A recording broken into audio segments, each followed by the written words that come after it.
હવે જો આપણે ગઈ વખતે સમૂહ નંબર 16 માં છે, સમૂહ નંબર 16 માં તમે પૂરું કરેલું એના ગુણધર્મ. હવે છે ઓક્સિજન સંયોજન, એટલે સમૂહ નંબર 16 ની અંદર આપણને ખબર છે કયા કયા ઓક્સિજન, સલ્ફર, સેલ્યુરિયમ, ટેલુરિયમ અને પોલોનિયમ. બરોબર છે. આ તત્વોમાંથી પહેલું છે ઓક્સિજન. તો ઓક્સિજનની બનાવટો અને એના વિશેની માહિતી મેળવો. જો હવે ડાયઓક્સિજન છે, પેલી વસ્તુ શું છે? ડાયઓક્સિજન એટલે O2. હવે આ જે કમ્પાઉન્ડ છે એમાંથી ડાયોક્સિજન કઈ રીતે બને? એટલે મર્ક્યુરી ધાતુના ઓક્સાઇડના ઉષ્મીય વિઘટન દ્વારા હું મેળવી શકો? તમે ડાયોક્સિજન મેળવી શકો. મર્ક્યુરીનો ઓક્સાઇડ 450 ડિગ્રી સેલ્સિયસ તાપમાને ગરમ કરો એટલે મર્ક્યુરી પ્લસ O2 એની અંદરથી દૂર થશે. પછી Mn2O છે. MnO2 છે એટલે શું થશે કે એને પણ હીટ આપશો એટલે Mn3O4. હવે અહીંયા મેંગેનીઝની ઓક્સિડેશન અવસ્થા +4 હતી, અહીંયા મેંગેનીઝની ઓક્સિડેશન અવસ્થા છે +2 માં કે એમ જશે. હવે +2 માં જશે એટલે તમે એમ કહી શકો કે એનું રિડક્શન થયું. હવે ધ્યાન આપજો, અહીંથી O2 મળશે, પછી Ag2O છે તો Ag2O માંથી શું મળશે? Ag + O2. એ પ્રમાણે જો હવે પોટેશિયમ પરક્લોરેટ છે એટલે KClO3 છે. KClO3 ની જ્યારે તમે હીટ આપશો એટલે એમાંથી KCl + O2. અહીંયા 3 ઓક્સિજન છે, 3 વડે ગુણિત, અહીંયા મારે 2 વડે ગુણવા પડે, ધેટ મીન્સ અહીંયા KCl 2, એટલે 3 મોલ ઓક્સિજન તમને મળે. અને આ છે પ્રયોગશાળાની પદ્ધતિ છે. કઈ છે? પ્રયોગશાળા. કે પ્રયોગશાળામાં તમે કઈ રીતે મેળવી શકો છો એ છે. હવે છે K2Cr2O7. ડન. K2Cr2O7 છે, એમાંથી K2CrO4 + Cr2O3 + O2 તમને પ્રાપ્ત થઈ જશે. એમાંથી પણ ઓક્સિજન મેળવી શકો. ત્યારબાદ KMnO4. KMnO4 છે પોટેશિયમ પરમેંગેનેટને તમે ગરમ કરો એટલે પોટેશિયમ પરમેંગેનેટમાંથી પોટેશિયમ મેંગેનેટ બનશે, કારણ કે MnO4 -2 એટલે મેંગેનેટ કહેવાય. અને એની અંદરથી MnO2 + O2 એની અંદરથી પ્રાપ્ત થશે. એટલે આ રીતે પણ ઓક્સિજન સંયોજનો છે, ઓક્સિજન સંયોજનો આ રીતે પણ બનાવી શકો. હવે ધ્યાન આપો, હવે છે PbO2. શું છે PbO2? તો PbO2 માંથી PbO + O2 છે એ તમે મેળવી શકો. ડન. એટલે આ રીતના ધાતુની ઓક્સિજન સાથેની બનાવટ ઉષ્મીય વિઘટન દ્વારા મેળવી શકો. હવે એના ગુણધર્મો ધ્યાન આપજો. થિયરિકલ પ્રશ્ન છે એટલે થિયરીઓ જ આવશે બધી આમાં, કે ડાયઓક્સિજન એ રંગવિહીન અને વાસવિહીન વાયુ છે. કેવો છે? રંગવિહીન અને વાસવિહીન. એમાં કોઈ પણ પ્રકારનો રંગ કે વાસ એમાં જોવા મળતી નથી. ત્યારબાદ ઓક્સિજન પરમાણુ 3 સમસ્થાનિકો ધરાવે છે. કેટલા? 3. કયા કયા? ઓક્સિજન 16, ઓક્સિજન 17 અને ઓક્સિજન 18. અને આ જે ઓક્સિજન છે એને આણ્વીય પ્રકારનો ઓક્સિજન કહે છે. હવે O2 છે ને અનુચુંબકીય ગુણધર્મ. અનુચુંબકીય એટલે MOT. તમને ખબર છે MOT થિયરી છે એટલે મોલેક્યુલર ઓર્બિટલ થિયરી. ઓકે. હવે મોલેક્યુલર ઓર્બિટલ થિયરીના આધારે O2 કેવો છે? અનુચુંબકીય. તમને ખબર હશે સિગ્મા X વાળું, સિગ્મા Y વાળું, સિગ્મા Z વાળું, બરોબર છે. એ પ્રકારની થિયરી પ્રમાણે ઓક્સિજન છે એ અનુચુંબકીય ગુણ ધરાવે છે. ત્યારબાદ ડાયઓક્સિજન બધી જ ધાતુઓ અને અધાતુઓ સાથે શું કરે છે? સીધી પ્રક્રિયા કરે છે. પરંતુ કેટલાક અપવાદ છે, દાખલા તરીકે ગોલ્ડ, પ્લેટિનમ, આ અને ઊંડા વાયુઓ, એની આરે ઓક્સિજન ડાયરેક્ટ પ્રક્રિયા નથી કરી શકતો. જો ગોલ્ડ સાથે એ ડાયરેક્ટ પ્રક્રિયા કરતો હશે, ડાયરેક્ટ એની રિએક્ટિવિટી આપતો હશે, તો બરોબર છે ગોલ્ડની આટલી બધી અત્યારે કિંમત નહીં હોય, કારણ કે એની ઘટી જાય, કારણ કે એની રિએક્ટિવિટી કેવી છે? ખૂબ જ ઓછી છે એની. દાખલા તરીકે આપણી પાસે ઓઝોન છે. ઓઝોન તમે કઈ રીતે બનાવશો? તો ધ્યાન આપજો, ઓઝોન અને શુષ્ક ઓક્સિજનમાં શાંત વિદ્યુત ડિસ્ચાર્જ તમારે પસાર કરવાનો છે. ઓકે. શુદ્ધ અને શુષ્ક ઓક્સિજનમાં કેવો? શાંત વિદ્યુત ડિસ્ચાર્જ કરવાથી તે બને છે.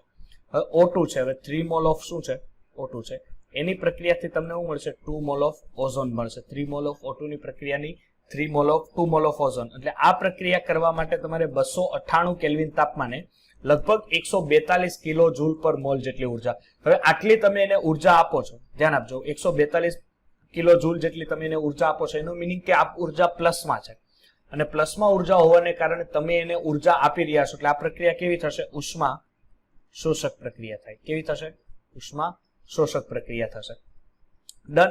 હવે જો ધ્યાન આપજો કે બનતા ઓક્સિજન છે 5 થી 10% ઓઝોન કદ હોય છે, અને આ મિશ્રણને ઓઝોનાઇડ ઓક્સિજન કહેવાય છે. કેવો? ઓઝોનાઇડ ઓક્સિજન કહેવાય છે.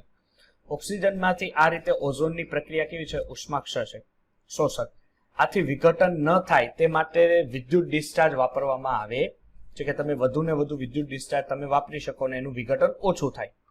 ઓઝોનની સાંદ્રતા જો 10 કરતા વધુ હોય તો ઓઝોનાઇઝરની બેટરી વપરાય છે, અને પાત્રમાં આસપાસ પ્રવાહી ઓક્સિજનની હાજરીમાં ઠારણ કરવાથી શુદ્ધ ઓઝોન મેળવી શકાય છે. તમે એની મદદથી શુદ્ધ ઓક્સિજન મેળવી શકો છો, ઓઝોન મેળવી શકો છો. આ સિમ્પલી એની રિએક્શન થઈ.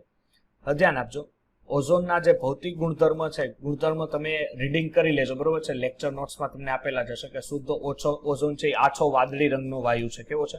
આછો વાદળી રંગનો.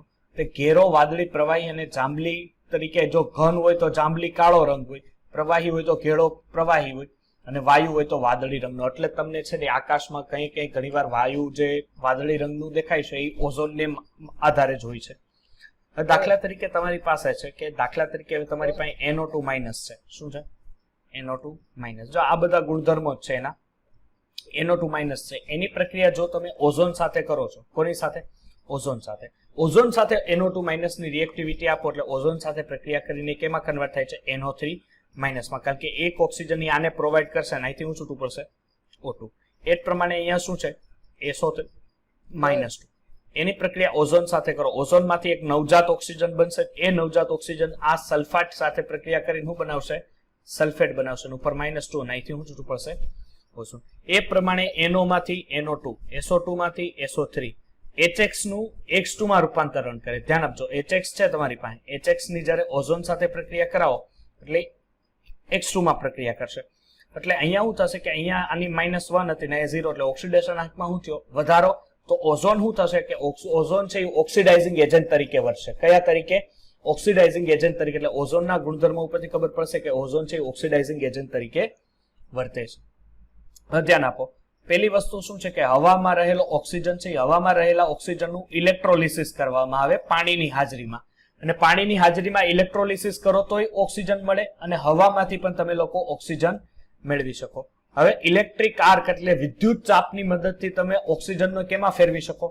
ઓઝોનમાં ફેરવી શકો. ઓઝોનની પ્રક્રિયા જો સલ્ફર અને H2O સાથે કરો તો H2SO4 મળે. એની પ્રક્રિયા મર્ક્યુરીની હાજરીમાં કરો તો મર્ક્યુરી ઓક્સાઇડ, જેને ટેઇલિંગ ઓફ મર્ક્યુરી કહેવાય. શું કહેવાય એને?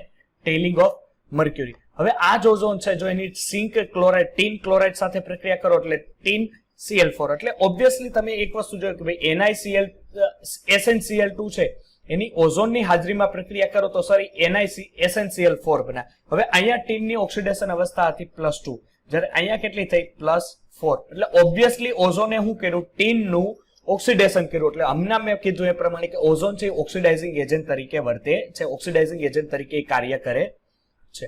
હવે ફરીથી અહીંયા ઓઝોન છે, ઓઝોનની H2S સાથે પ્રક્રિયા કરતા પણ H2SO4, KOH સાથે પ્રક્રિયા કરતા KO3, જે ઓરેન્જ કલરનો એક ઘન પદાર્થ આપે છે. શું આપે છે? ઓરેન્જ કલરનો એક ઘન પદાર્થ. NO સાથે પ્રક્રિયા કરો તો O2 અને NO2, જેને સુપરસોનિક જેટની એરપ્લેન્સના એક્ઝોસ્ટમાં તમે આનો ઉપયોગ કરી શકો છો. જે તમને ઉપર તમને દેખાય છે, ખબર છે કે એનો જે નીકળે સુપરસોનિક એક્ઝોસ્ટ હોય એનો નીકળે એટલે તમને ઉપર પ્લેન જતું એટલે એક પટ્ટો વ્હાઇટ કલરનો તમને દેખાય છે. ચાલો, હવે છે ઓઝોનની બનાવટ. એમાં શું છે કે ભાઈ મર્ક્યુરીની હાજરીમાં ઓઝોનની મર્ક્યુરીની અશુદ્ધિઓ છે કે શુદ્ધ મર્ક્યુરી સ્થાનાંતર પ્રવાહી છે, પરંતુ જો ઓઝોનના સંપર્કમાં આવે તો તેની વહનશીલતા શું થઈ જાય? ઘટી જાય. એટલે મર્ક્યુરી છે એ તમે આમનામ તમે જોવો ને તો એ વહનશીલતા, કારણ કે મર્ક્યુરી આપણને ખબર છે કેવો પદાર્થ છે, સરળતાથી વહી જાય છે. પણ જો તમે એ મર્ક્યુરીને ઓઝોનના સંપર્કમાં લાવો તો એની વહનશીલતા છે એ ઘટતી છે. વહનશીલતામાં શું થાય? ઘટાડો જોવા મળે. કાચની સપાટી ઉપર છોટી પૂંછડી જેવી રચના બને એટલે શું થાય કે તમે પ્રવાહી બનો એટલે પ્રવાહી મર્ક્યુરી છે ધીરે ધીરે વહન એટલે પૂંછડી જેવો આકાર તમને દેખાવા મળે. ચાલો, ત્યારબાદ છે એસ્ટિમેશન ઓફ ઓઝોન. બરોબર છે. એસ્ટિમેશન ઓફ ઓઝોનની કાંઈ અત્યારે આપણે જરૂર નથી. બરોબર છે. એ આપણા કાંઈ એમાં ખાસ પૂછાતું નથી. Estimation of ozone. તો એસ્ટિમેશન ઓફ ઓઝોનને બાદ કરતા અહીંયા જો સ્તરનું શયન છે. શું છે? સ્તરનું શયન. એક વસ્તુ અહીંયા ધ્યાન આપજો કે પ્રયોગ દ્વારા શું કર્યું છે? ધ્યાન આપજો. પ્રયોગ દ્વારા દર્શાવ્યું છે કે નાઇટ્રોજન ઓક્સાઇડ છે, આ નાઇટ્રોજન ઓક્સાઇડની ખાસ કરીને એને નાઇટ્રિક ઓક્સાઇડ પણ કહેવાય છે, એની પ્રક્રિયા તમે ઓઝોન સાથે કરો એટલે NO2 + O2 માં રૂપાંતરણ થાય છે. જે આથી સુપરસોનિક જેટ વિમાનના એક્ઝોસ્ટમાં નાઇટ્રિક એસિડ બહાર નીકળે અને ધીરે ધીરે એવું કરે હવામાંના ઓઝોન સાથે પ્રક્રિયા કરે એટલે આટલો જે ભાગ છે એ તમને વ્હાઇટ કલરનો દેખાય. ઓકે, આ જે ભાગ છે એ વ્હાઇટ રંગનો તમને દેખાય. જે આપણને ખબર છે કે સુપરસોનિક પ્લેન જતા હશે ઉપરથી, એમાંથી પાછળ વ્હાઇટ પટ્ટો પડતો જાય છે. ચાલો, હવે જો સલ્ફરના સંયોજનો છે. સલ્ફરના સંયોજનમાં પેલું છે હાઇડ્રોજન સલ્ફાઇડ. હવે આ હાઇડ્રોજન સલ્ફાઇડ છે એ કાર્ય કઈ રીતે કરે? હવે FeS લીધું તમે. FeS ની પ્રક્રિયા કોની હાજરીમાં કરો છો? H2SO4. હવે FeS, Fe ઉપર +2 ચાર્જ, S ઉપર કયો ચાર્જ? -2. હવે H2SO4 છે એટલે H2SO4 SO4 ઉપર -2 H2 ઉપર પ્લસ વીજભાર. તો અહીંયાથી શું બનશે સર? અહીંથી બનશે FeSO4. શું બનશે? FeSO4. અને અહીંયા શું છે? H2 અને અહીંયા S, ધેટ્સ વાય અહીંયા બનશે H2S. એટલે આ પ્રમાણે હાઇડ્રોજન સલ્ફાઇડ મેળવી શકો. સડેલા ઈંડા જેવી વાસ ધરાવતો રંગવિહીન વાયુ છે. પાણીમાં કેવો છે? અલ્પ દ્રાવ્ય, અને પરંતુ તાપમાન વધતા એની દ્રાવ્યતા શું થાય? ઘટે. તે લેડ એસિટેટ સાથે કાળા રંગના ઉક્ષેપ આપે છે. લેડ એસિટેટ સાથે રિએક્શન આપો એટલે PbS ના જે PPTS બને એનો રંગ કેવો હોય છે? કાળો હોય છે. હવે જો રિડક્શન સ્વભાવ છે, કે રિડક્શન સ્વભાવ એનો કયા રીતનો છે કે H2S છે એને તમે SO2 સાથે મોઇસ્ચર એટલે કે જ્યાં થોડા પ્રમાણમાં પાણીનો ભાગ રહેલો હોય, ઓકે, એવા મોઇસ્ચર વાતાવરણમાં પ્રક્રિયા કરો એટલે SO2 પ્લસ સલ્ફર છૂટા પડે.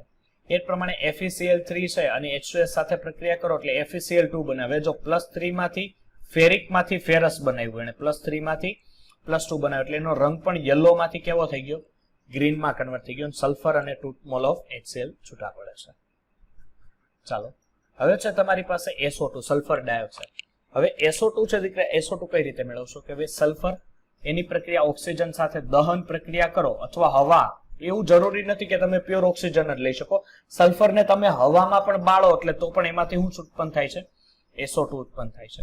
દાખલા તરીકે તમારી પાસે ધાત્વિક સલ્ફાઇડ એટલે Na2SO3 છે. એની પ્રક્રિયા કોઈ પણ એસિડ સાથે કરો એટલે NaCl SO2 પ્લસ પાણીનો અણુ એની અંદરથી શું થાય છે? છૂટો પડે છે. આ જ રીતના તમારી પાસે બાયસલ્ફાઇડ હોય એટલે સોડિયમ બાયસલ્ફાઇડ છે NaHSO3. એની પ્રક્રિયા HCl સાથે કરો એટલે NaCl SO2 પ્લસ H2O છે એની અંદરથી છૂટા પડે છે. જો વધારે માત્રામાં તમે દાખલા તરીકે ઝીંકનો સલ્ફાઇડ છે એની વધારે માત્રામાં O2 સાથે રિએક્શન આપો તો એમાંથી શું છૂટું પડશે સાહેબ? ZNO પ્લસ SO2 છે એની અંદરથી શું થાય છે? છૂટા પડે છે. અને આ પદ્ધતિથી SO2 વધારે મળે. કઈ પદ્ધતિથી કે ઝીંક સલ્ફાઇડની ઓક્સિજન સાથે પ્રક્રિયા કરો તો વધારે પ્રમાણમાં તમને પ્રાપ્ત થઈ શકે છે. હવે એના ગુણધર્મ જોવો. તીવ્ર ગંધવાળો કેવો છે? રંગવિહીન વાયુ છે. એની વાસ કેવી હોય છે? ખૂબ જ તીવ્ર હોય છે. તે હવા કરતા ભારે છે અને પાણીમાં કેવો છે? વધુ દ્રાવ્ય. પાણીમાં વધુ દ્રાવ્ય છે એટલે ઓબ્વિયસલી એની અંદરથી શું કરશે કે હાઇડ્રોજન સલ્ફાઇડ એટલે સલ્ફ્યુરસ એસિડ બનાવે. આને શું કહેવાશે? સલ્ફ્યુરસ એસિડ. ઉપર લખેલું જ છે પણ છતાં હું અહીં કહી દઉં કે આ સલ્ફ્યુરસ એસિડ બનાવે છે જ્યારે તમે એને પાણી સાથે એની પ્રક્રિયા કરાવો ત્યારે. હવે જો રિડક્શન સ્વભાવ શું છે કે એ તમે SO2 રાખો છો અહીંયા, આ બાજુ શું છે? ડાયક્રોમેટ. ડાયક્રોમેટમાંથી શું બનાવ્યું? ક્રોમિયમ. એટલે અહીંયા ઓની ઓક્સિડેશન અવસ્થા કેટલી હોય? +6 માંથી +3 બનાવ્યું. એટલે આ પોતે કયા તરીકે વર્તો? રિડ્યુસિંગ એજન્ટ તરીકે વર્તો કે સામેવાળાનું રિડક્શન કરશે અને પોતાનું ઓક્સિડેશન કરશે. એટલે આ પ્રક્રિયા જો કંઈક આ રીતની હશે K2Cr2O7 પ્લસ SO2. SO2 માંથી શું બનશે? SO4 -2. બરોબર છે. અને આ શું બનશે? Cr+3. એટલે અહીંયા ઓક્સિડેશન અવસ્થા +6, આની ભાઈની કેટલી? +4. અહીંયા કેટલી હશે? સોરી, આ SO4 બનશે. આ +4 છે. +6 માં તમે જશો -2 +3 માં એટલે થશે. એટલે આ ભાઈ આ રીતના કાર્ય કરશે અને આ +3 માં. ઓકે, ચાલો MnO4 માઇનસ ના પર્પલ કલર માંથી Mn+2, Fe+3 માંથી Fe+2 અને આ બનશે SO4 માંથી SO2 માંથી SO4 -2. ધ્યાન રાખજો. હવે આ રીતની ઉપરની જે પણ પ્રક્રિયાઓ છે એમાં પ્રક્રિયામાં ક્યાંય પ્રકારમાં પણ કાર્બન ડાયોક્સાઇડ ક્યાંય આપતો નથી. આથી આ પ્રક્રિયાઓ SO2 અને CO2 ને અલગ ઓળખવાની પણ પદ્ધતિઓ તમે કહી શકો. હવે દાખલા તરીકે ઓક્સિડાઇઝિંગ એજન્ટ છે. જો SO2 માંથી શું બને છે? સલ્ફર. હવે એ શું થાય કે X માઇનસ માંથી SO2 સાથે પ્રક્રિયા કરો એટલે શું આપે છે? એમાંથી એ સાહેબ સલ્ફર આપે છે ને અહીંથી X2 છૂટું પડે એટલે અહીંયા -1 માંથી શું થયું? 0. -1 માંથી 0 એટલે સાહેબ આ થયું ઓક્સિડેશન. અને અહીંયા શું થયું કે સાહેબ અહીંયા +4 માંથી 0, ધેટ્સ વાય અહીંયા રિડક્શન. એટલે આને SO2 એવું કર્યું કે હેલોજનના માઇનસ માંથી એને 0 માં એનું ઓક્સિડેશન કર્યું. હવે અહીંયા H2S છે એમાંથી એને કેમાં ફેરવું? સલ્ફરમાં એ ચેન્જ કરે છે. ચાલો હવે છે આપણી પાસે એક જે એ છે સલ્ફ્યુરિક એસિડ. તો હવે ધ્યાન આપજો, સલ્ફ્યુરિક એસિડ છે એ કઈ રીતનું કાર્ય કરે છે કે સંપર્ક વિધિનું નિર્માણ કરે છે. કોનું? સંપર્ક વિધિનું શું કરે છે? નિર્માણ કરે છે. હવે સંપર્ક વિધિનું નિર્માણ એટલે જો આ ધ્યાન આપજો, અહીંયા શું થશે કે અહીંથી કોઈ પણ આધારે કોઈ સલ્ફર છે આની અંદર એડ કરે. ઓકે, હવે સલ્ફર એની અંદર શું થયો છે? એડ થયો છે. સલ્ફર એડ થશે એટલે આગળ તમે સલ્ફર બર્નરની અંદર તમે ડસ્ટ પાર્ટિસિપેટની અંદર તમે નાખશો એટલે આની અંદર એક કામ કરો, આ સંપર્ક વિધિની આકૃતિ આરે કોઈ આપણે લેવા દેવા નથી. કારણ કે આકૃતિ આપણને ખબર છે કે ક્યાંય ભાઈ બોર્ડમાં પેલા નીટમાં કે એમાં કોઈ પણ જગ્યાએ આકૃતિ પૂછાતી એટલે આકૃતિ આપણે ડાયરેક્ટ આની જે થિયરી છે એના ઉપર ફોકસ કરીએ, એક એક પોઈન્ટ જોતા જજો, બરોબર છે. થિયરી ઉપર કે સલ્ફ્યુરિક એસિડ છે સમગ્ર દુનિયામાં આપણને ખબર છે કે ઔદ્યોગિક રસાયણ છે. કેવું છે? ઔદ્યોગિક રસાયણ તરીકે ઉપયોગ થાય છે. સંપર્ક વિધિમાં H2SO4 ના નિર્માણ કરવાની પદ્ધતિના કુલ મુખ્ય 3 પ્રકાર છે. પહેલો પ્રકાર કે સલ્ફર અથવા સલ્ફાઇડ. સલ્ફાઇડ એની કાચી ધાતુ થઈ, સલ્ફર એની કઈ થઈ? મૂળ ધાતુ થઈ. એટલે ધ્યાન આપજો, સલ્ફર અને એક જ મિનિટ, યસ, હવે સલ્ફાઇડ ની કાચું ધાતુમાંથી તમે દહન કરો, એટલે દહન કરો તો એમાંથી શું મળી જાય? SO2. આ પહેલી પદ્ધતિ. બીજી પ્રક્રિયા શું છે કે ઉદ્દીપકની હાજરીમાં ઓક્સિજન સાથે પ્રક્રિયા કરવાથી SO2 માં કેમાં રૂપાંતરણ થાય? SO3 માં. એટલે પેલા સલ્ફર લ્યો, સલ્ફરને હવાની કાચું હવામાં દહન કરો એટલે સલ્ફર અથવા સલ્ફાઇડનું SO2 માં કન્વર્ટ થાય. હવે એ SO2 નું કોનો ઉદ્દીપક? તો સાહેબ વેનેડિયમ પેન્ટોક્સાઇડ. વેનેડિયમ પેન્ટોક્સાઇડ ઉદ્દીપકની હાજરીમાં એની પ્રક્રિયા કરો એટલે SO2 કન્વર્ટ થાય SO3 માં. અને આ SO3 નું અધિશોષણ જો H2SO4 માં કરવામાં આવે તો શું મળે? ઓલિયમ.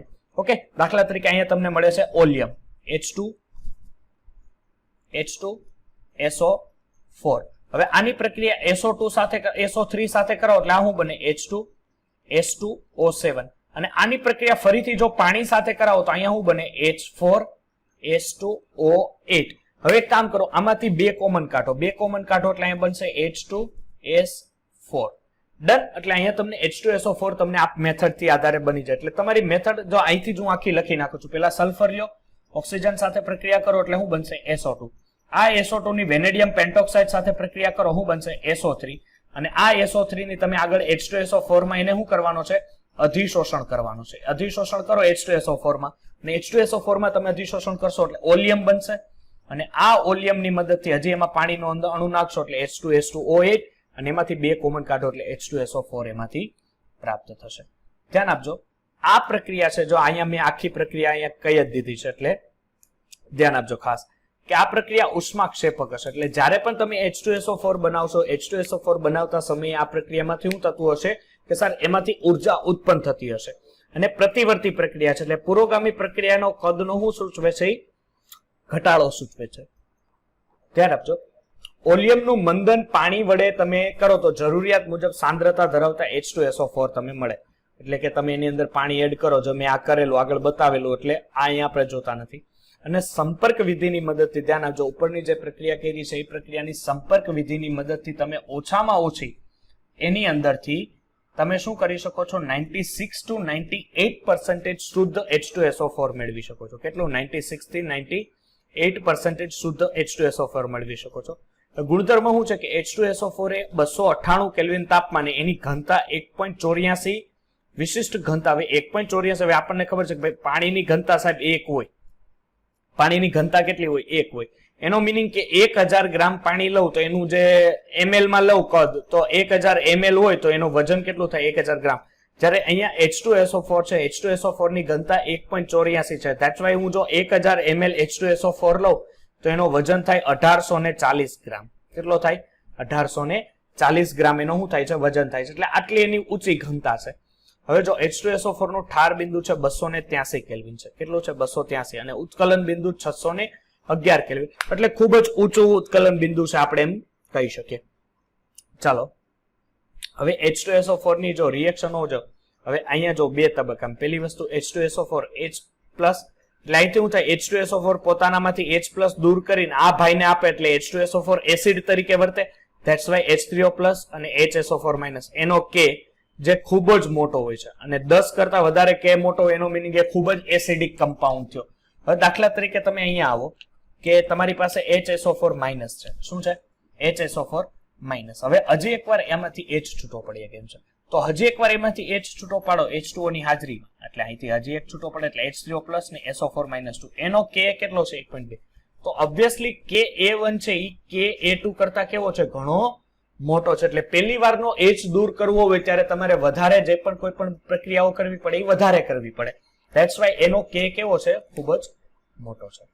હવે જો આ બે એસિડ 2 પ્રકારના સલ્ફેટ આપે છે. એક આપે Na2SO4 અને CuSO4 વગેરે, જે એસિડ સલ્ફેટ સોડિયમ બાયસલ્ફેટ તરીકે પણ કમ્પાઉન્ડ આપી શકે છે. હવે જો દાખલા તરીકે તમારી પાસે કોઈ MX ધાતુ છે, એની પ્રક્રિયા તમે H2SO4 સાથે કરાવો છો. કોની સાથે? H2SO4. તો H2SO4 સાથે રિએક્શન કરાવો એટલે આગળ વધતો એટલે શું બનશે અહીંયા HX, બીકોઝ ઓફ અહીંયાથી હાઇડ્રોજન છૂટો પડશે અને અહીંયા બનશે N2SO4. એ ઘણીવાર બાયસલ્ફેટ આપે, દાખલા તરીકે અહીંયા NaCl છે, એની પ્રક્રિયા H2SO4 સાથે પ્રક્રિયા કરાવો, H2SO4 ના બે ભાગ પડશે, એક પડશે HSOH+ અને એક પડશે HSO4-. અહીંયા Cl- Na+, એટલે અહીંથી શું છૂટું પડશે HCl, દેખાય છે H+ ને Cl- અને અહીંયા શું છૂટું પડશે NaHSO4. ડન. NaHSO4 અહીંયાથી છૂટું પડશે. એ જ પ્રમાણે KNO3 હોય તો NO3-, K+, અહીંથી H2SO4 ના H+ અને HSO4-. ધેટ્સ વાય પોટેશિયમ બાયસલ્ફેટ અને નાઇટ્રિક એસિડ ત્યાંથી છૂટું પડશે. ચાલો નેક્સ્ટ છે કે જ્યારે તમે સાંદ્ર જે H2SO4 છે એ પ્રબળ નિર્જલીકરણ કરતા છે. કેવો છે? નિર્જલીકરણ કરતા છે. એટલે એમાંથી પાણીનો અણુ, ધ્યાન આપજો, H2SO4 એક એવો કમ્પાઉન્ડ છે કે એની અંદરથી જો તમારે પાણીનો અણુ કોઈ પણ કમ્પાઉન્ડમાંથી કાઢવો હોય તો H2SO4 તમારા માટે સારામાં સારો પ્રક્રિયક તરીકે વર્તે છે. કઈ રીતે? કે હવે દાખલા તરીકે આપણી પાસે અહીંયા ખાંડ છે C12H22O11. આ ખાંડમાં તમે H2SO4 સાથે પ્રક્રિયા કરો એટલે ખાંડમાંથી જેટલું પાણી હોય ને બધું બહાર કાઢી નાખે, એટલે ખાંડ એકદમ ચારકોલ જેવી થઈ જાય. ઓકે, જેને ચેરિંગ એક્શન ઓફ સુગર કહેવાય છે. બરોબર છે? ચેરિંગ એક્શન ઓફ સુગર એટલે એમાંથી સંપૂર્ણ પાણી નીકળે એટલે અહીંયા જે કાર્બન વધે, કાળો પદાર્થ વધે, એકદમ કાળો પદાર્થ, કારણ કે એમાંથી સંપૂર્ણ પાણી તમે શું કર્યું છે? બહાર કાઢી લીધું છે. હવે તમારી પાસે ઓક્ઝિલેટ છે H2C2O4, એની પ્રક્રિયા પણ H2SO4 સાથે કરો એટલે આમાંથી પાણીનો અણુ દૂર થઈ જશે. એટલે પાણીનો અણુ દૂર થાય એટલે ઓક્સિજન કેટલા વધ્યા? 3. એક બનાવશે કાર્બન મોનોક્સાઇડ અને એક કાર્બન ડાયોક્સાઇડ. બરોબર છે? કારણ કે H2 અને અહીંથી અંદરથી એક ઓક્સિજન નીકળી ગયો એટલે H2O નીકળી ગઈ હતી. હવે ધ્યાન આપો, અમુક ધાતુઓ સાથે જ્યારે H2SO4 ની પ્રક્રિયા કરવામાં આવે. કોની સાથે? ધાતુઓ સાથે. દાખલા તરીકે ધાતુઓ સાથે H2SO4 ની તમે પ્રક્રિયાઓ કરો છો ત્યારે કઈ કઈ પ્રકારની રિએક્શનો આપે છે એ આપણે જોઈએ. ચાલો, કોપર છે, કોન્સન્ટ્રેટેડ H2SO4 સાથે પ્રક્રિયા એટલે કોપર પ્લસ કોન્સન્ટ્રેટેડ H2SO4 એટલે H2SO4 ના બે ભાગ 2H+ અને SO4-2. એટલે અહીંથી શું બનશે? CuSO4 બનશે. સાથે સાથે શું થશે કે આની અંદરથી H2O છૂટો પડતો હોય એટલે તમારે અહીંયા હાઇડ્રોજનને સંતુલિત કરવા ઓક્સિજન આવા જો 4 ને અહીંયા 2 કરવું એટલે હવે 4 દુ 8, આ 4 ને આ 2 કેટલા થયા? 6. આ બાજુ કેટલા થયા? 4 દુ 8. એટલે હાઇડ્રોજન કેટલા થઈ ગયા? 4. એટલે આ રીતના ઓક્સિજન. પછી છે સલ્ફર. સલ્ફર એટલે કોન્સન્ટ્રેટેડ H2SO4 સાથે પ્રક્રિયા કરો તો SO2 પ્લસ H2O એમાંથી છૂટા પડશે. ધ્યાન આપજો, હવે છે કાર્બન પ્લસ કોન્સન્ટ્રેટેડ H2SO4 એટલે CO2 પ્લસ SO2 ને 2 ટાઈમ H2O. ત્યારબાદ છે KBr, કોન્સન્ટ્રેટેડ H2SO4 સાથે પ્રક્રિયા કરતા પોટેશિયમ બાયસલ્ફેટ અને એની અંદરથી શું છૂટું પડે છે? HBr છૂટો પડે છે. હવે એ જ પ્રમાણે ફરીથી HBr છે, H2SO4 સાથે પ્રક્રિયા કરો તો H2O plus Br2 plus SO2 એની અંદરથી છૂટા પડે છે. એટલે આ સામાન્ય રિએક્શનો એની થઈ. ચાલો નેક્સ્ટ છે હવે હેલોજન ફેમિલી. ધ્યાન આપજો, આના જે અમુક કમ્પાઉન્ડ છે NCERT માં જે તમને આપેલા છે કે H2SO4 નું બંધારણ, H2S2O7 નું બંધારણ, H2S2O8 નું બંધારણ છે. પછી આગળ એ પ્રમાણે H3PO3 નું જે પેલું મેં બાકી રાખેલું H3PO3 છે, H3PO4 છે, બરોબર છે, H4P2O7 છે. આ બધા કમ્પાઉન્ડ જે છે, આ બધા કમ્પાઉન્ડના આકારો તમને આગળ બુકમાં જ આપણી NCERT બુક છે, NCERT બુકમાં આપેલા છે. તો અહીંયા આપણે અહીંયા સમૂહ નંબર 16 અહીંયા શું થયો છે? સંપૂર્ણ પૂરો થયો છે. હવે સમૂહ નંબર 16 બાદ છે સમૂહ નંબર 17. તો ધ્યાન આપજો, સમૂહ નંબર 17 ની માહિતી કઈ રીતે તમે મેળવશો? પેલા જો હવે હું આ એની જે ભૌતિક ગુણધર્મો છે, ભૌતિક ગુણધર્મો, રાસાયણિક ગુણધર્મ એની માહિતી લો. પેલી વસ્તુ કે ફ્લોરિન શું છે? આપણી પાસે ફ્લોરિન અને ક્લોરિન વાયુઓ બ્રોમિન પ્રવાહી અને આયોડિનની કેવા છે? ઘન. એટલે અહીંયા તમે લ્યો ફ્લોરિન અને ક્લોરિન કેવો છે? વાયુ છે. જ્યારે બ્રોમિન કેવો છે? પ્રવાહી છે. અને જ્યારે આયોડિન કેવો છે? સાહેબ ઘન છે. ડન. એટલે ઉપરથી નીચે તરફ જતા ઘનનો ગુણધર્મ વધતો જાય, કારણ કે ઉપરથી નીચે તરફ જતા ઘનતા પણ વધે, કારણ કે પરમાણ્વીય દળ D proportional to M હોય. એટલે જો પરમાણ્વીય દળ વધશે તો એની ઘનતામાં પણ શું જોવા મળશે? વધારો. ઓબ્વિયસલી વધારો જોવા મળે. પરમાણુ ક્રમાંક વધે તેમ તેના ગલન બિંદુ અને ઉત્કલન બિંદુ શું થાય? ક્રમશઃ વધે છે. લગભગ હેલોજન હોય બધા કેવા હોય છે? રંગીન જ હોય છે, કારણ કે તેઓ દ્રશ્ય પ્રકાશ ક્ષેત્રમાંથી કિરણોને શું કરે છે? શોષણ કરે છે, જેને કારણે બાહ્યતમ કક્ષામાં ઇલેક્ટ્રોન ઊંચો સ્તર જોવા મળે છે. આમ જુદી જુદી માત્રામાં તમને કિરણોનું શોષણ દેખાય છે. હવે આ પ્રમાણે શું થશે કે આપણને ખબર છે કે પ્રકાશની કોઈ તરંગો આપે, કોઈ હેલોજન્સ હશે કે આપણને ખબર છે કોઈ પણ તત્વ છે રંગ ક્યારે આપે કે એની બાહ્યતમ કક્ષામાં રહેલો ઇલેક્ટ્રોન જ્યારે ઉત્તેજિત અવસ્થામાં જાય અને ઉત્તેજિત અવસ્થાનો ઇલેક્ટ્રોન જ્યારે પોતાની મૂળ અવસ્થામાં આવે ત્યારે કોઈ ચોક્કસ તરંગ લંબાઈ કે ચોક્કસ આવૃત્તિ વાળા કિરણો ઉત્પન્ન કરે. જો કોઈ ચોક્કસ તરંગ લંબાઈને કોઈ ચોક્કસ આવૃત્તિ વાળા તરંગો ઉત્પન્ન કરતા હોય તો એનો પાસે કોઈ ચોક્કસ રંગ હોવો અનિવાર્ય છે. ધેટ્સ વાય અહીંયા તમે કહી શકો કે F હશે ફ્લોરિન તો એનો રંગ પીળો હશે, ક્લોરીન હશે તો લીલો પીળો, બ્રોમિન હશે તો લાલ અને I2 હશે તો જાંબલી રંગ આપે છે.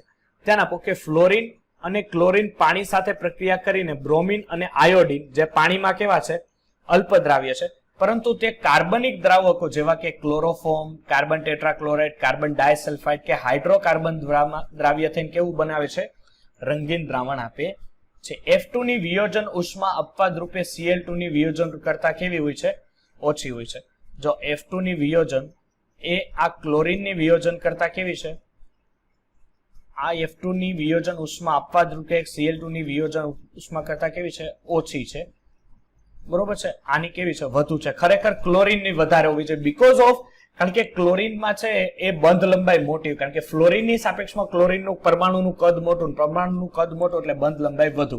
એનું મેઇન રીઝન શું છે ખબર છે, કારણ કે અહીંયા ફ્લોરિનના જે બે અણુઓ હોય ને એ બે અણુઓ પાસે ગોઠવાયેલા હોય અને એને કારણે ઇલેક્ટ્રોન છે ને અહીંયા હોય આ રીતના ઇલેક્ટ્રોન, આ રીતના આ બીજો કદ અંદર પ્લસ એટલે અહીંયા પણ ઇલેક્ટ્રોન હશે. હવે ઇલેક્ટ્રોન એટલા અહીંયા પાસે હોય ને અહીંયા એટલા પાસે હોય એટલે ઇલેક્ટ્રોન વચ્ચે શું થાય, ઇલેક્ટ્રોન વચ્ચે અપાકર્ષણ થાય અને ઇલેક્ટ્રોન વચ્ચે જો દીકરા અપાકર્ષણ થાય તો એને બંધ તોડો, કારણ કે અપાકર્ષણ થાય એટલે એની જાતે જ એકબીજાથી દૂર જતા રહીએ. એટલે ક્લોરીનની સાપેક્ષમાં ફ્લોરિનની વિદ્યુતઋણતા કેવી છે ઓછી છે. ખરેખર નિયમ પ્રમાણે ઉપરથી નીચે તરફ જતા જે એની બંધ વિયોજન એન્થાલ્પી છે, બંધ વિયોજન એન્થાલ્પી શું થાય એન્થાલ્પી ઘટે. પણ અહીંયા શું થાય છે ફ્લોરિન થી ક્લોરીનમાં બંધ વિયોજન એન્થાલ્પીમાં વધારો જોવા મળે છે, એટલે ખાસ યાદ રાખવું. ચાલો પછી છે એના રાસાયણિક ગુણધર્મ. તો ઓક્સિડેશન અવસ્થા અને રાસાયણિક સક્રિયતાનું વલણ. ધ્યાન આપજો. હવે આ સમૂહ નંબર 17 નું તત્વ છે. ઓકે, સમૂહ નંબર 17 છે. હવે સમૂહ નંબર 17 છે એટલે એક વસ્તુ ધ્યાન આપજો કે ભાઈ એની સામાન્ય ઇલેક્ટ્રોન રચના થાય NH2NP5. શું થાય NH2NP5. હવે NH2NP5 થાય એટલે એની સામાન્ય ઓક્સિડેશન અવસ્થા વધુમાં વધુ -1 જ હોવી છે. બીકોઝ ઓફ એ -1 મેળવીને એ તરત જ શું થાય કે પોતાનું અષ્ટક પૂરું કરે. જો -1 ઇલેક્ટ્રોન મેળવે તો NH2NP6 થઈ જાય. તો જે અહીંયા અષ્ટક શું થઈ ગયું, અષ્ટક પૂર્ણ.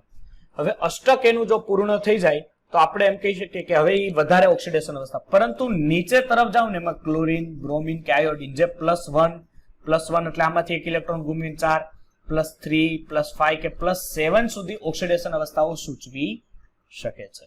આમ હેલોજનની ઉચ્ચ ઓક્સિડેશન અવસ્થા દર્શાવવાનું કારણ તેઓ જ્યારે વધારે વિદ્યુત ઋણતા ધરાવતા ફ્લોરિન કે ઓક્સિજન સાથે જોડાય ત્યારે આંતર હેલોજન ઓક્સાઇડ અને ઓક્સો એસિડ સંયોજનો બનાવે છે. હવે ફ્લોરિન શું કરે ખબર કે ડી કક્ષક એની પાસે નથી ફ્લોરિન પાસે, એટલે શું થાય કે અષ્ટક એની પાસે વિસ્તરણ કરી શકતા નથી, એટલે કે મોટું અષ્ટકી ન કરી શકે. ડી કક્ષક જ નથી તો મોટું અષ્ટક કરી જ ના શકે ને. એની અષ્ટક કેટલામાં હમાઈ જાય કે સર પી કક્ષક સુધીમાં જેનું અષ્ટક પૂરું થઈ જાય. પણ એનાથી જેવું તમે નીચે આવો ને તો એની પાસે અષ્ટક બને, બરોબર છે, એની પાસે શું થાય છે અષ્ટક બને છે. બધા હેલોજન્સ કેવા છે ખૂબ જ સક્રિય છે, ખૂબ જ એની રિએક્ટિવિટી, બધા હેલોજનની રિએક્ટિવિટી ખૂબ વધારે હોય. તેઓ ધાતુ સાથે અને અધાતુ સાથે પ્રક્રિયા કરીને શું બનાવે છે હેલાઇડ બનાવે છે. જો તમે સમૂહમાં ઉપરથી નીચે તરફ જતા હેલોજન્સની સક્રિયતા શું થાય ઘટે. હવે પ્રમાણિત રિડક્શન પોટેન્શિયલ ધ્યાન આપજો. હવે શું થાય છે રિડક્શન પોટેન્શિયલ એટલે પોતાનું રિડક્શન કરે, સામેવાળાનું ઓક્સિડેશન કરે. હવે હેલોજન શું કરે છે 2 ઇલેક્ટ્રોન મેળવીને 2x- એટલે F2 2 ઇલેક્ટ્રોન મેળવીને 2x- જેનો પોટેન્શિયલ કેટલો છે +2.87.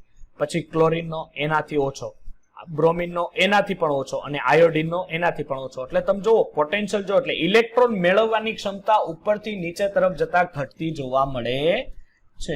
ફ્લોરિન, ક્લોરીન, બ્રોમિન ને આયોડિન. હવે ઇલેક્ટ્રોન મેળવવાની ક્ષમતા એટલે રિડક્શનની ક્ષમતા. રિડક્શનની ક્ષમતા, ધેટ્સ વાય આપણે હું એમ કહી શકું કે ઓક્સિડાઇઝિંગ એજન્ટની ક્ષમતા ઉપરથી નીચે તરફ જતા શું થાય છે, ઘટે છે. એટલે સૌથી વધારે રિડક્શન કોનું થાય, ફ્લોરિનનું. સૌથી ઓછું રિડક્શન કોનું થાય, ક્લોરીનનું. ડન. આ અહીંયા જો મેં લખેલું છે, બરોબર છે, અહીંયા લખેલું છે, અને અહીંયા પણ મેં તમને આપેલું છે. ચાલો હવે શું છે, હેલોજનના ઓક્સાઇડ. આ ખાસ ધ્યાન આપજો, હેલોજનના ઓક્સાઇડ. હવે ફ્લોરિન છે, OF2 અને O2F2. ધેટ્સ વાય અહીંયા ઓક્સિજન +2 માં અને ઓક્સિજન અહીંયા +1 માં. તમે અત્યાર સુધી જોયું હશે કે ઓક્સિજનની -2 જ ઘાત હોય, -2 ઓક્સિડેશન અવસ્થા હોય અથવા -1 હોય, પણ અહીંયા ઓક્સિજન છે +2 અને +1 માં જોવા મળે છે. આ બે પ્રકારના ઓક્સાઇડ. એટલે તમને કંઈ પણ MCQ માં આવે એટલે ધ્યાન રાખજો. તેમ છતાં 298 કેલ્વિન તાપમાને OF2 છે ઉષ્મીય રીતે કેવો છે, સ્થાયી છે. અહીં જ્યારે ઓક્સિજન કરતા ફ્લોરિનની વિદ્યુતઋણતા કેવી છે, વધુ હોવાથી તે સારા ફ્લોરિનેટિંગ પ્રક્રિયક છે. કેવા છે, સારા ફ્લોરિનેટિંગ. હવે O2F2 પ્લુટોનિયમનું ઓક્સિડેશન કરી PuF6 માં ફેરવે છે. આ શું કરે, O2F2 છે એની જ્યારે તમે પ્લુટોનિયમ સાથે પ્રક્રિયા કરો તો પ્લુટોનિયમને કેમાં ફેરવે છે, પ્લુટોનિયમ હેક્ઝાફ્લોરાઇડમાં. અને આ પ્લુટોનિયમ હેક્ઝાફ્લોરાઇડ છે વપરાયેલ ન્યુક્લિયર બળતણમાંથી પ્લુટોનિયમને PuF6 તરીકે શું કરવામાં આવે છે, દૂર કરવામાં આવે છે. એટલે આ લોકો શું કરે ખબર છે કે ન્યુક્લિયર રિએક્ટર હોય ને એમાં તમે પ્લુટોનિયમ વાપરો હોય, તે પ્લુટોનિયમને જો દૂર કરવો હોય તો એની અંદર શું નાખી દે ખબર, O2F2 નાખી દે. શું નાખી દે, O2F2 નાખીને એની અંદર પ્લુટોનિયમ સાથે રિએક્ટિવિટી કરે, પ્લુટોનિયમ હેક્ઝાફ્લોરાઇડ બને. આ પ્લુટોનિયમ હેક્ઝાફ્લોરાઇડ ને અહીંયાથી શું કરી દેવામાં આવે, દૂર કરવામાં. ધ્યાન આપો. હા બોલો. આ ચેપ્ટરમાંથી કેટલા પૂછાય છે? આ ચેપ્ટરમાંથી જો ભાઈ હવે છેલ્લે મેં રાખેલા છે ને, હવે તમે લેક્ચરમાં બેસતા નથી એ અલગ વસ્તુ છે, બીજા બધા, પણ આ ચેપ્ટરમાંથી 1 કે 2 ક્વેશ્ચન સમજવાના. એક ક્વેશ્ચન એમાં શું થાય, ઇનઓર્ગેનિક માંથી આમાંથી છે ને, પેલા આ બધી તો હાલો હજી તમને ભણાવવા પૂરતું હું કરાવી દઉં છું, પણ આમાંથી એવું છે ને કે ક્વેશ્ચન એમાંથી આવી શકે. હવે P બ્લોકના આપણને ખબર છે, પ્રીવિયસ યરમાં P બ્લોકમાંથી આખા P બ્લોકમાંથી 1.5 ગણવાના, 2 ગણવાના, સમજી લો ને. P બ્લોકમાંથી 2 ક્વેશ્ચન આવી શકવાની શક્યતાઓ વધે. પણ આમાં છે ને IMP જ કરવાનું, બીજી કઈક વસ્તુ કરવાની જરૂર નથી. એટલે મેં લગભગ IMP જ મૂકેલું છે, વધારે એનું મૂક્યું નથી. ઓકે, હજો અહીંયા જો ક્લોરીન, બ્રોમિન કે આયોડિન. હવે આપણે એક વસ્તુ કરવી છે કે જે આ ધાતુ કર્મ વિધિ છે ને એના ડાયરેક્ટ MCQ જ લેવા છે કે થિયરી એની કરવી છે? સર એના ખાલી સમીકરણો સમજાવી દેજો, બાકી થોડી થિયરીમાં ખાલી હિન્ટ આપી દેજો. હા, એમાં શું છે, કારણ કે ધાતુ કર્મ વિધિ અને કેમેસ્ટ્રી ને એવરીડે લાઈફ, જો આપણે 11 માનું ઓલું એન્વાયરમેન્ટલ કેમેસ્ટ્રી છે ને એના તો MCQ જ કરવા છે, બરોબર છે. એની થિયરી બિયરી કઈ જોડવાની જરૂર નથી, એના MCQ કરી લેવું. અને આ જે છે આ પેલું ધાતુ કર્મ વિધિ, એમાં હું તમને એક એલિંગમ ગ્રાફ સમજાવી દઈશ, કારણ કે એ થોડો સમજવો પડે એમ છે, એલિંગમ ગ્રાફ. અને બાકી છે ને જે પેલી દાખલા તરીકે ચુંબકીય અલગીકરણ ને એ બધી વસ્તુ છે ને, ફીલ્ડ પ્લન પદ્ધતિ, તો એ બધું તો આવડે. રેડી કે નહીં? એમાં જે સમીકરણો છે ને અમુક પદ્ધતિમાં એ ખાલી સમજાવી દેજો, બાકી તો વાંધો નહીં. ખાલી સર પદ્ધતિ મતલબ કોના માટે વપરાય છે ને ખાલી હિન્ટ આપી દેજો. ધાતુ કર્મ વિધિમાં ને? હા હા હા, તો બસ ઈ એમાં આપી દઈશ, કારણ કે ધાતુ કર્મ વિધિ મારે તમને સમજાવવું કેવું પડશે ખબર છે, એક એલિંગ્રામ, બાકી તમે ઓલું બોક્સાઇટ માંથી નિક્ષાલન ને એ બધી વસ્તુ આવડશે, અને એના સમીકરણો જ હું તમને સમજાવીશ. આખી થિયરી હું નહીં લઉં. દાખલા તરીકે વાન આર્કેલ પદ્ધતિ છે ને એ બધી પદ્ધતિ છે ને એમાં. ઓકે, જો ક્લોરીન, બ્રોમિન અને આયોડિન જે ઓક્સાઇડ બનાવે છે, જેની આપણને ખબર છે કે ક્લોરીન, બ્રોમિન, આયોડિન ને જે +1 થી +7 ઓક્સિડેશન અવસ્થા સુધીની આપણને ખબર છે. હવે હેલોજન દ્વારા ઘણા ઓક્સાઇડો સ્થાયીતાની ક્રમને, યાંત્રિક તેમજ ઉષ્માગતિકે પ્રબળને જોડાણને કારણે શું થાય, ઘટતો જાય. હવે હેલોજન છે એ બીજા ઓક્સિજન સાથે એની રિએક્ટિવિટી કેવી થઈ જાય, એક પ્રમાણે ખૂબ જ ઓછી થઈ જાય. હવે જો ક્લોરીનના ઓક્સાઇડ છે Cl2O, ClO2, Cl2O6, Cl2O7 પ્રબળ સક્રિય ઓક્સિડેશન એજન્ટ છે, એટલે સામેવાળાનું ઓક્સિડેશન કરશે પોતાનું રિડક્શન. એ પ્રમાણે તમે બ્રોમિન લ્યો તો Br2O, પછી BrO2, BrO3 ઓછા સ્થાયી હેલોજનના શું બનાવે છે, ઓક્સાઇડ બનાવે છે. તે માત્ર નીચા તાપમાને જ અસ્તિત્વ ધરાવે છે. આ જે કમ્પાઉન્ડ છે એમાં તો ખબર છે આપણને કે ઉપરથી નીચે તરફ જતા આ જે ઓક્સિડેશન અવસ્થાઓ છે, મોટી ઓક્સિડેશન અવસ્થાઓ થતી હોવાને કારણે આ અદ્રાવ્ય ઘન આ પ્રકારના મોટા ઓક્સાઇડ સંયોજનો બનાવે છે. અને એમાં ખાસ કરીને I2O5 છે સારા ઓક્સિડાઇઝિંગ એજન્ટ ચાલો, તો હવે આમાં જે છે, આમાંથી હું તમને ક્લોરીન વાયુ છે, હવે જો આમાંથી તમને ડાયરેક્ટ ઇક્વેશન ઉપર જ લઈ જાઉં કે MnO2 ની હાજરીમાં ત્યારે હાઇડ્રોજનની H2SO4 ની H2SO4 માંથી ખાલી કોની પ્રક્રિયા આવે છે?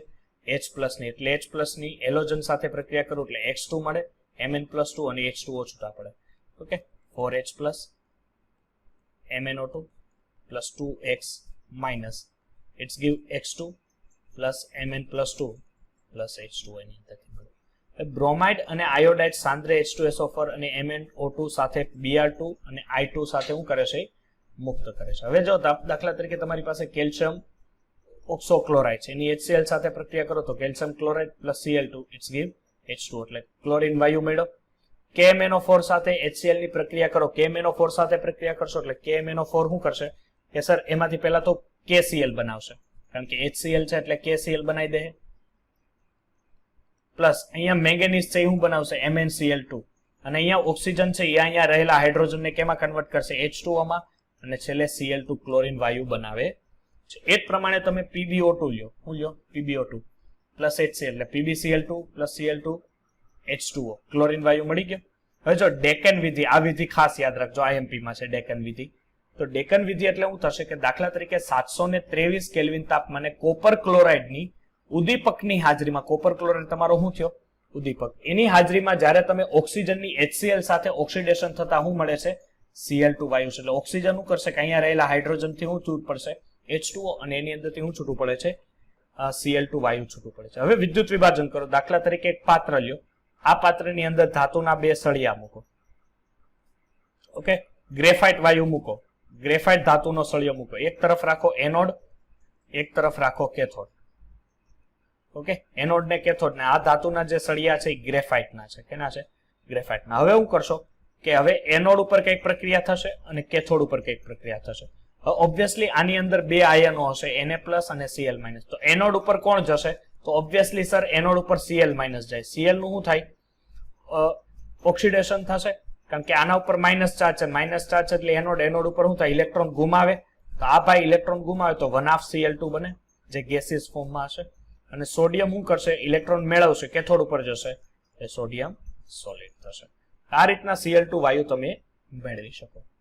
ત્યારબાદ છે એના ગુણધર્મ છે કે તે તીવ્ર શ્વાસનો રૂંધાતો પીળો અને લીલો વાયુ છે. તે હવા કરતા 2 થી 5 ગણો કેવો છે? ભારે છે. તેનું પ્રવાહીકરણ કરતા તે પીળા અને લીલા રંગનું પ્રવાહી મળે છે, અને જેને 239 તાપમાને એવું થાય છે? ઉકળે છે. અને તે પાણીમાં કેવો છે? દ્રાવ્ય છે. પાણીમાં એ વધારે ડિઝોલ્વ થાય છે. ઓકે, ચાલો નેક્સ્ટ કે ઓક્સિડાઇઝિંગ અને બ્લીચિંગ ગુણધર્મ પણ એનામાં જોવા મળે છે. દાખલા તરીકે ક્લોરીનની પાણીમાં દ્રાવ્ય થઈ HCl અને HOCl આપે છે, જે હાઇપોક્લોરસ એસિડ.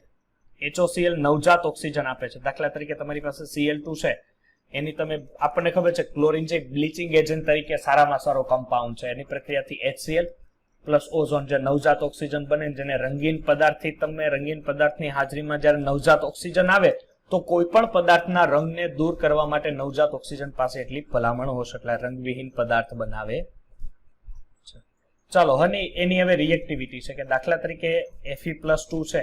હવે Cl આપણને ખબર હોવી જોઈએ કે Cl છે એ કેવો છે? ઓક્સિડાઇઝિંગ એજન્ટ, જે Cl2 માંથી Cl-, જે Fe+2 માંથી Fe+3 બનાવે. SO3-2 હોય તો એમાંથી SO4-2 બનાવે. SO2 માંથી H2SO4, I2 માંથી HiO3, Br- માંથી I-, એવી નીચેની પ્રક્રિયાઓમાંથી પણ એ ઓક્સિડાઇઝિંગ એજન્ટ તરીકેનું કાર્ય કરે છે. કોણ?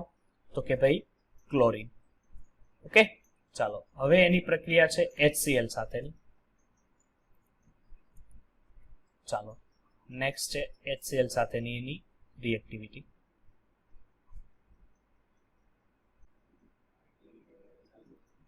જો 1 મિનિટ આ વ્યવસ્થિત મૂકી દઉં.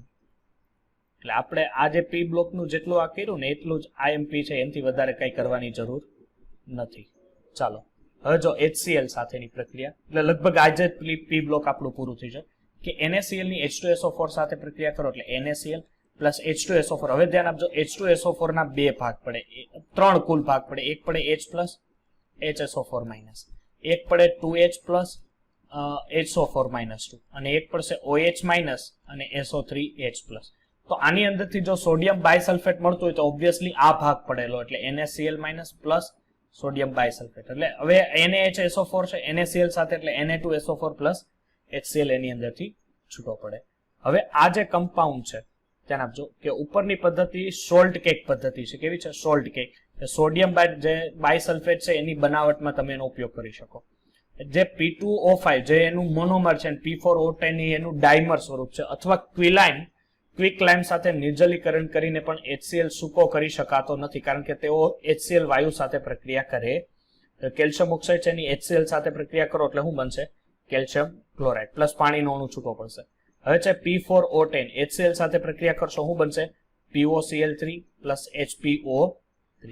આથી તમે HCl ને સાંદ્ર H2SO માંથી શું કરો છો? પસાર કરો ને એને એમાંથી સૂકો બનાવાય છે. સાંદ્ર HCl માંથી એને પસાર કરીને એને સૂકો બનાવી શકાય. ગુણધર્મ છે, ગુણધર્મ જાતે જ રીડિંગ કરી લેવા, બરોબર છે. રંગવિહીન, તીવ્ર બળતરા કરે, ગંધ, ખાટો એસિડ છે.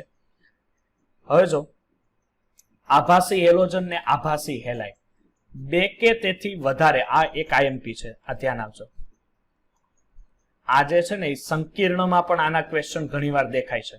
સંકીર્ણમાં કે બે કે તેથી વધારે પરમાણુ ધરાવતા અકાર્બનિક સંયોજનોમાં ઓછામાં ઓછો એક નાઇટ્રોજન હેલોજન તરીકે વર્તે છે. જો આ આભાસી હેલોજન એટલે આભાસી હેલોજન એટલે CnX દેખાય છે તો આમ દેખાય Cl જેવું પણ L ને તમે અહીંયા N તરીકે ગણો છો એટલે આ N L તરીકે વર્તે એટલે આભાસી હેલોજન્સ છે. એટલે thiocyanogen, selenocyanogen, azo carbon disulphide, cyanide ion. ધ્યાન આપજો આ છે ને એ સંકીર્ણના પ્રીવિયસ યરમાં એકાદો ક્વેશ્ચન હતો કે સાયનાઇડ માઇનસ છે એ કયા તરીકે વર્તે છે અથવા એવો પ્રશ્ન હતો કે નીચેનામાંથી આભાસી હેલાઇડ કોણ છે? આભાસી હેલાઇડ એટલે તમારે શું સમજવાનું કે કોઈ પણ હેલોજનની જગ્યાએ જો નાઇટ્રોજન તરીકે વર્તતો હોય તો એને આભાસી હેલાઇડ તરીકે કન્સિડર કરી શકો. એટલે આ બધામાં નાઇટ્રોજન છે અહીંયા તમારે શું સમજવાનું કે હેલાઇડ હોય શકે. ધેટ્સ વાય તમે એને આભાસી હેલાઇડ અથવા આભાસી હેલોજન્સ તરીકે ગણી શકો છો.